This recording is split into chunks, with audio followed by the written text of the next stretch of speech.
Hello guys, welcome back to my YouTube channel Diketa 0.plus আৰু আজি হৈছে 30 এপ্ৰিল মানে আজি অসম পুলিচ গ্ৰেড 4 ৰিজাল্ট দিয়া কথা আছিল কিন্তু বৰ্তমানলৈকে তো ৰিজাল্টৰ কোনো আপডেট নাই মই এতিয়ালৈকে আপোনালোকৰ ৰিজাল্টটো চাবলৈ ল্যাপটপটো খুলি লৈ কিনে ৰৈ আছো ওয়েবসাইটত সাৰ্চ কৰি আছো SLPRB ওয়েবসাইটত কিন্তু বৰ্তমানলৈকে কোনো আপডেট নাই হয়তো আজি দিয়া চান্স বহুত কমে আছে আৰু নৰমালি এনে মানে ৰিজাল্ট দিলে দুদিন তিনিদিন আগত নোটিস আহি যায় SLPRB ওয়েবসাইটত কিন্তু বৰ্তমানলৈকে কোনো আপডেট নাই তথাপিও যেহেতু সিএম সাৰে নিজে কৈছিল যে 30 এপ্ৰিলত অসম পুলিচ গ্ৰেড 4 ৰিজাল্ট দিব সেইটো কাৰণে মোৰ এটা বিশ্বাস আছে যে হয়তো আজি ৰিজাল্ট দিব যেন লাগিছে এতিয়া চাও কি হয়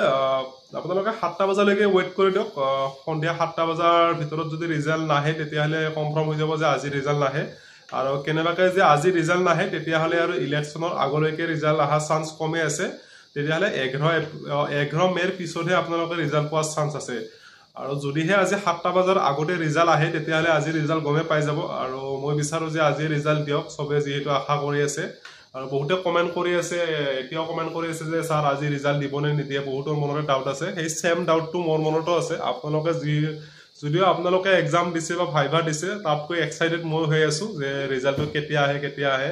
মই ৰাতি 12টা বজাতো মানে ওয়েবসাইট সাৰ্চ কৰিছে SLPRB আৰু এতিয়াও পুৱা উঠি কিনে নিজৰ ডিউটিৰ পৰা আহি কিনে এতিয়াও মানে চালো বৰ্তমানলৈকে কোনো ৰিজাল্ট আহা নাই মোৰ ল্যাপটপ খোলাই আছে ইয়া আৰু বাকি এতিয়া ট্ৰাই কৰি আছো যেতিয়া ৰিজাল্ট আহে মই লগে ভিডিও বনাই হওক বা গ্ৰুপতে হওক লগে জনাই দিম আপোনালোকে চেক কৰিব পাৰিব কেনেকৈ চেক কৰিব গুটেখিনি দেখাই দিম আৰু কোনে বিচাৰে যে আজি ৰিজাল্ট আহাটো সবে কমেন্ট এটা কৰিব তেতিয়া ভাল লাগিব আৰু লগতে মই আৰু ওয়েট কৰি আছো ৰিজাল্ট কেতিয়া দে মই বিচাৰো যে আজি ৰিজাল্ট দিলে ভাল হয় সবৰ কাৰণে ভাল হ'ব মই নিজে ৰিজাল্ট চাবলৈ এক্সাইটেড বহুতখিনি সাবস্ক্ৰাইবাৰে মোৰ